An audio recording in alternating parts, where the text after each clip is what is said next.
Hi tears, welcome back. எல்லாரும் எப்படி இருக்கீங்க? நல்லா இருக்கீங்களா? இன்றைக்கி நம்ம வீடியோவில் ரொம்பவே பயனுள்ள கொஞ்சம் டிப்புங்க தாங்க பார்க்க போகிறோம். நம்ம வீட்டிலும் அது மாதிரி நமக்கு வீட்டுக்கு சுற்றிலும் ரொம்பவே தொல்லையான எலி, பெருச்சாழி, பல்லி, கரப்பான், கொசு இதுங்களெல்லாம் நம்ம வீட்டு பக்கமே வராதபடி செய்யக்கூடிய அருமையான டிப்புங்க தாங்க நம்ம பார்க்க போகிறோம். எல்லோருமே வீடியோ ஒன்று ஃபுல்லாக ஸ்கிப் பண்ணாமல் பாருங்கள். வீடியோ பிடிச்சிருந்தா மறக்காமல் லைக் பண்ணுங்கள். அப்போ வாங்க நம்ம வீடியோக்குள்ளே போயிடலாம். அப்போ நமக்கு நம்மளோடது முதல் டிப் ஒன்று பார்த்துடலாங்க. அதுக்காக வேண்டிட்டு நம்மளோடது யூஸ் எல்லாம் முடிச்ச இந்த மாதிரி பேட்ரி எல்லாம் நம்ம சாதாரணமாக தூக்கி போடுவோம் இல்லைங்களா? அந்த மாதிரி தூக்கி போடுற பேட்ரி எல்லாம் நம்ம எடுத்து வச்சுக்கலாம். நிறைய விஷயம் நம்ம அதை வச்சு செய்யலாங்க. அந்த மாதிரி ஒரு யூஸ் எல்லாம் முடிஞ்ச ஒரு பேட்ரி தான் நான் எடுத்து வச்சுருக்கேன். அது கிச்சன் டவலில் போட்டு நம்ம நல்லா இடிகள் யூஸ் பண்ணி ஒன்று இடித்து எடுத்துக்கலாம். நம்மளோடது வாய் பகுதி, மூக்கு பகுதி எல்லாம் போகாதபடி நல்லா கேர்ஃபுல்லாக இருந்துக்கோங்க. ஏன்னா இந்த பேட்ரிக்குள்ளே இருக்கிற அந்த கறி ரொம்பவே ஹார்ம்ஃபுல்லான கெமிக்கல் எல்லாம் அடங்கியது. நீங்கள் டைரெக்டாக உங்கள் கை கூட யூஸ் பண்ணாமல், அதாவது ரொம்பவே அலர்ஜி தொந்தரவு இருக்கிறவங்களாக இருந்தால் இந்த கையை நீங்கள் டைரெக்டாக போடாமல் ஹேண்ட் க்ளவுஸ் போட்டுட்டோம், அப்படி இல்லைனா கோகனட் ஆயில் கொஞ்சம் அப்ளை பண்ணிட்டோ யூஸ் பண்ணிக்கோங்க. அப்போ நம்ம வெளியே எடுத்த அந்த ஒரு பேட்டரியோட உள்ளே இருக்கிற அந்த கறி நான் ஒரு பவுலில் தாங்க எடுத்து வைக்க போகிறேன். தேவையான டைமில் நம்ம பயன்படுத்திக்கலாம். இப்போ நான் அந்த ஒரு கறியிலேருந்து ஒரு 1/2 டீஸ்பூன் அளவுக்கு இன்னொரு யூஸ் அண்ட் த்ரோ பாத்திரத்துக்கு மாற்றியாச்சு.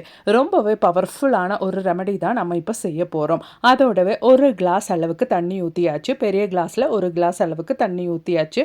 அதுவும் இளம் சூடான தண்ணி தான் எடுத்திருக்கோம். அதோடவே பெரிய பல் பூண்டு எடுத்து தோலோடவே இடித்து அது கூட சேர்த்துக்கலாம். நல்லா மிக்ஸ் பண்ணிக்கோங்க. இனி நமக்கு தேவையானது ஒயிட் கோல்கேட் தாங்க. அது ஒரு 1/4 டீஸ்பூன் அளவுக்கு நாம் எடுத்துட்டு அதுவும் நல்லபடியாக அந்த ஒரு சொல்யூஷன் கூட நம்ம மிக்ஸ் பண்ணி எடுத்துடலாம். நம்ம வீட்டில் இப்போது ஃப்ரூட் சீசன் அப்படின்றதுனால பொடிங்க தொல்லை, ஈங்க தொல்லை இருக்கும். அது மட்டும் இல்லை, கொசு தொல்லை இருக்கும். நம்ம வீட்டில் இருக்க பல்லி, கரப்பான் இதுங்களெல்லாம் நம்ம வீட்டு பக்கமே வராதபடி செய்யக்கூடிய ஒரு அருமையான சொல்யூஷன். நல்லா கோல்கேட் மிக்ஸ் பண்ணி எடுத்தாச்சு. இப்போ நாம ஒரு 1/2 ஹவர் டைமுக்கு அப்படியே ரெஸ்ட் பண்ணுறதுக்காக மாற்றி வச்சிடலாம். அதுக்கப்புறமேட்டு தான் நாம் இந்த ஒரு சொல்யூஷன் பயன்படுத்த போகிறோம். அவ்வளோதான், 1/2 ஹவர் டைம் முடிஞ்சிருச்சு. இப்போ நம்ம ஃபில்டர் பண்ணி இன்னொரு பாத்திரத்துக்கு ட்ரான்ஸ்ஃபர் பண்ணிடலாங்க. நம்ம வடிகட்டி எடுத்த இந்த ஒரு சொல்யூஷன் நம்ம இப்போ ஒரு ஸ்ப்ரே பாட்டிலுக்கு மாற்றணும். உங்கள் கையில் ஸ்ப்ரே பாட்டில் இருந்தால் நீங்கள் அதை பயன்படுத்திக்கோங்க.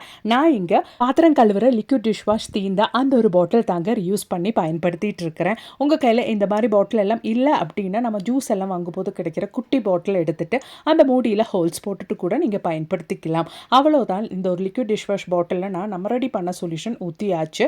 இந்த ஒரு சொல்யூஷன் மாத கணக்கானாலும் கெட்டு போகாதுங்க, நம்ம பயன்படுத்திக்கலாம். ரொம்பவே பவர்ஃபுல்லான ஒரு சொல்யூஷன். நாம் இது எதுக்காக எல்லாம் பயன்படுத்த போகிறோம் அப்படின்றது கூட பார்த்துடலாம். நம்ம வீட்டில் நைட்டு வேலையெல்லாம் முடிச்சதுக்கு அப்புறமேட்டு நம்ம கிச்சன் சிங்கில் இந்த ஒரு சொல்யூஷன் நம்ம இந்த மாதிரி ஊற்றிட்டோன்னா கிச்சன் சிங்க்கு வழி நமக்கு தெரியாமல் வர பிராணிக்கு தொல்லை இருக்காது. பல்லி, கரப்பான், கொசு இவங்க தொல்லையெல்லாம் நமக்கு இருக்கவே இருக்காது. வாரம் ஒரு முறை நீங்கள் கிச்சன் சிங்கில் இந்த ஒரு சொல்யூஷன் இந்த மாதிரி பயன்படுத்திட்டீங்கன்னா அதுக்கப்புறமேட்டு காலையில் எழுந்திரிச்சு முதல் வேலையாக நல்லா கிச்சன் சிங்க் கழுவிட்டு அதுக்கப்புறமேட்டு நீங்கள் பயன்படுத்திக்கோங்க. அது மட்டும் இல்லைங்க, நம்ம வீட்டுக்கு சுற்றிலும் சாயந்தர டைமில் இந்த ஒரு சொல்யூஷன் நீங்கள் கண்டினியூஸாக ஒரு 3 நாளைக்கு நீங்கள் பயன்படுத்திட்டீங்கன்னா நம்ம வீட்டுக்கு சுற்றிலும் பாம்பு தொல்லை, எலி தொல்லை, பெருச்சாழி தொல்லை, கொசு தொல்லை எதுவுமே இருக்காதுங்க. ரொம்பவே பவர்ஃபுல்லான ஒரு சொல்யூஷன். கண்டிப்பாக நீங்களும் வீட்டில் ட்ரை பண்ணி பாருங்கள். உங்களுக்கே அந்த ஒரு வித்தியாசம் தெரிய வரும். இந்த ஒரு டிப்பு உங்களுக்கு மிகவும் பயனுள்ளதாக இருந்துச்சுன்னு தோணுச்சுன்னா மறக்காமல் லைக் பண்ணுங்கள் ஃப்ரெண்ட்ஸ். அப்போ இனி நமக்கு நம்மளோட ஹெல்த்தியான ஒரு பிரேக்ஃபாஸ்ட் அப்படி இல்லைன்னா டின்னர் ரெசிபி பார்த்துடலாம். அதுக்காக வேண்டிட்டு நான் இங்கே கருப்பு உளுந்து தாங்க எடுத்திருக்கேன். அதுவும் இந்த ஒரு பவுலில் 1/4 பவுல் அளவுக்கு கருப்பு உளுந்து எடுத்திருக்கேன். ரொம்பவே ஹெல்த்தியான ஒரு விஷயம் தான் இந்த ஒரு கருப்பு உளுந்து. நிறைய புரோட்டீன், புரதச்சத்து இந்த ஒரு நம்மளோட கருப்பு உளுந்தில் அடங்கி இருக்கு. அதோடவே அதே பவுலில் ஒரு 1/2 பவுல் அளவுக்கு ரேஷன் பச்சரிசி எடுத்திருக்கேன். இப்போ நம்ம சேர்த்த இந்த இன்க்ரீடியன்ட்ஸ் நல்லா ஒன்று வாஷ் பண்ணிவிட்டு அதுக்கப்புறமேட்டு தான் தண்ணி ஊற்றி ஊற வைக்க போகிறோம். அப்போ தான் அந்த ஒரு ஊறின தண்ணியிலே நம்ம அரைக்கிறதுக்கு கரெக்டாக இருக்கும்.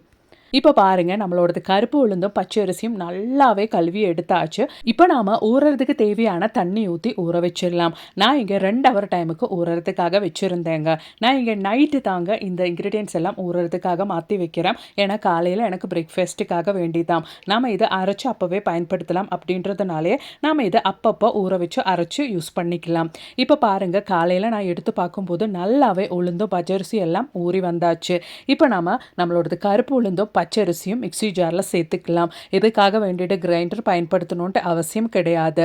அதோடவே காரத்துக்கு தேவையான காஞ்ச மிளகாய் 2, அது மாதிரி சோம்பு ஒரு 1/2 டீஸ்பூன் அளவுக்கு சேர்த்தாச்சு. தேவையான அளவுக்கு தண்ணி ஊற்றி நல்லா ஒன்று அரைச்சி எடுத்துடலாம். நீங்கள் ரொம்ப ஃபைனாக அரைச்சி எடுக்கணுன்ட்டு அவசியம் கிடையாது. கொஞ்சம் கோர்ஸாக அரைச்சி எடுத்துக்கோங்க. அவ்வளோதான். நம்ம அரைச்சி எடுத்த பேட்டர் ஒரு பாத்திரத்துக்கு மாற்றிடலாம். இந்த ஒரு டைம்லேயே நம்ம பேட்டருக்கு தேவையான உப்பும் நீங்கள் ஆட் பண்ணிக்கோங்க. அதுக்கப்புறமேட்டு நல்லா ஒன்று மிக்ஸ் பண்ணிக்கோங்க. இப்போ நாம் கொஞ்சம் கூட இன்க்ரீடியன்ட் சேர்க்க வேண்டியதாக இருக்குது. அதோடவே ஒரு மீடியம் சைஸ் வெங்காயம் நல்லா பொடியாக நறுக்கி நீங்கள் அதுக்கு மேலே ஆட் பண்ணிக்கோங்க. அதோடவே காரத்துக்கு தேவையான 2 பச்சை மிளகா கூட சேர்த்துக்கலாம். நல்ல பொடியாக நறுக்கி சேர்த்துக்கோங்க. இனி நமக்கு தேவையானது மல்லி இலை, அது மாதிரியே கருவேப்பிலை, அதுவும் சின்ன கைப்பிடி அளவுக்கு நல்லா வாஷ் பண்ணிவிட்டு பொடியாக நறுக்கி அதுக்கு மேலே சேர்த்துக்கோங்க. இப்போ நம்ம சேர்த்து கொடுத்த இன்க்ரீடியன்ட்ஸ் எல்லாம் நல்லா நீங்கள் மிக்ஸ் பண்ணிக்கோங்க. இந்த டைமில் உங்கள் கையில் கேரட்டு, கேபேஜ், கேப்சிகம் இந்த மாதிரி வெஜிடபிள்ஸ் இருந்தால் கூட பொடியாக நறுக்கி அது கூட சேர்த்துக்கலாம். அதோடவே 1 டேபிள் ஸ்பூன் அளவுக்கு இஞ்சி கூட ரொம்ப பொடியாக நறுக்கி நம்ம அதுக்கு மேலே சேர்த்துக்கலாம். அவ்வளோதான். நம்மளோடது கருப்பு உளுந்து அடைக்கு தேவையான பேட்டர் இங்கே ரெடி ஆயிருச்சு. நல்லா ஒன்று மிக்ஸ் பண்ணிவிட்டு ஒரு 10 நிமிஷம் டைமுக்கு அப்படியே ரெஸ்ட் பண்ணுறதுக்காக வச்சுக்கோங்க. அதுக்கப்புறமேட்டு நம்ம பயன்படுத்திக்கலாம். அதுக்காக வேண்டிட்டு நான் தோசை தவா வச்சுட்டேங்க. தோசை தவா நல்லா ஒன்று சூடானதுக்கு அப்புறமேட்டு தேவையான அளவுக்கு ஆயில் ஸ்ப்ரெட் பண்ணிவிட்டு ஜஸ்ட்டு நம்மளோடது பேட்டர் ஊற்றி இந்த மாதிரி ஜஸ்ட்டு ஒன்று சுற்றி எடுத்துட்டேன். அவ்வளோதான். இனி நம்ம 1 நிமிஷம் டைமுக்கு ஒன்று க்ளோஸ் பண்ணி எடுத்தால் போதுங்க. ரொம்பவே டேஸ்டியும் அது மாதிரி ஹெல்த்தியான நம்மளோடது கருப்பு உளுந்து அடை இங்கே ரெடி ஆயிருச்சு. கண்டிப்பாக காலையில் நல்ல ஒரு பிரேக்ஃபாஸ்ட்டாக அது மாதிரியே டின்னராக நம்ம பயன்படுத்தக்கூடிய ஒரு ஹெல்த்தியான ஐட்டம்ங்க. கண்டிப்பாக ட்ரை பண்ணி பாருங்கள். குழந்தைங்களா இருந்தாலும் ரொம்பவே பிடிச்சி போய் சாப்பிடுவாங்கங்க. அந்த அளவுக்கு டேஸ்டியான ஒரு ரெசிபி. குழம்பே வேண்டாம், இது சாப்பிட்றதுக்கு ட்ரை பண்ணி பாருங்கள் ஃப்ரெண்ட்ஸ். அப்போ இனி நமக்கு நம்மளோடது அடுத்த டிப் ஒன்று பார்த்துடலாங்க. அதுக்காக வேண்டிட்டு நல்லா பழுத்த தக்காளி எடுத்துடலாம். அது இந்த மாதிரி கட் பண்ணி அரை பகுதி எடுத்துக்கலாம். அதுக்கு மேலே நம்ம ஆல்ரெடி பொடிச்சு வச்சுருந்த பேட்டரியோட அந்த ஒரு கறி நம்ம ஒரு 1/2 டீஸ்பூன் அளவுக்கு அந்த தக்காளிக்கு மேலே இந்த மாதிரி ஸ்ப்ரெட் பண்ணிக்கலாம். அதோடவே ஒரு 1/4 டீஸ்பூனுக்கும் குறைந்த அளவுக்கு சோப்புத்தூள் அதுக்கு மேலே இந்த மாதிரி ஒன்று ஸ்ப்ரெட் பண்ணிக்கலாம். இப்போ நாம் ஆல்ரெடி போட்ட பேட்டரியோட கறியும் அது மாதிரி சோப்புத்தூளும் தெரியாதபடி வெள்ளைத்தூள் தாங்க நான் பொடிச்சு சேர்க்க போகிறேன். மனம் இருக்கிற சக்தி இருக்கிற எலிங்களுக்கும் பெருச்சாயங்களுக்கும் ரொம்பவே பிடித்தமான ஒரு விஷயம்தான் இந்த ஒரு வெல்லம், அது மாதிரியே தக்காளி. இந்த மாதிரி நம்ம தெரியாதபடி, அதாவது உள்ளே போட்ட சோப்பு தோலும் அது மாதிரியே கறியும் தெரியாதபடி நம்மளோடது வெள்ளத்தூள் ஸ்ப்ரெட் பண்ணிட்டோம்னா ஒரு தக்காளியோடதும் வெள்ளத்தூளோடதும் ஸ்மெல்லுக்கு எலி பெருச்சாழி இது பக்கம் வரும். அதுக்கப்புறமேட்டு இந்த ஒரு தக்காளி சாப்பிட்டு உங்கள் வீட்டு பக்கமே வராதபடி ஆயிருங்க. கண்டிப்பாக ட்ரை பண்ணி பாருங்க. அவ்வளோதான். நம்ம இப்போ ரெடி பண்ணி வச்ச நம்மளோடது தக்காளி நம்ம வீட்டுக்கு சுற்றிலும் எங்கெங்கே நமக்கு எலி தொல்லை இருக்கோ இல்லைன்னா எலி பெருச்சாழி இதுங்கெல்லாம் வர்றதுக்கு சான்சஸ் இருக்கும். அந்த இடத்துல நாம் வச்சுட்டோன்னா அதுக்கப்புறமேட்டு அதுங்களும் உங்கள் வீட்டு பக்கமே வராதபடி ஆயிரும். கண்டிப்பாக இந்த ஒரு டிப்பு உங்களுக்கு மிகவும் பயனுள்ளதாகவே இருக்குங்க. ட்ரை பண்ணி பாருங்கள். அது மட்டும் இல்லைங்க, நிறைய வீடியோஸ் நான் சேனலில் ஆட் பண்ணியிருக்கேன். கொஞ்சம் செக் பண்ணி பாருங்கள். தேங்க்ஸ் ஃபார் வாட்சிங்.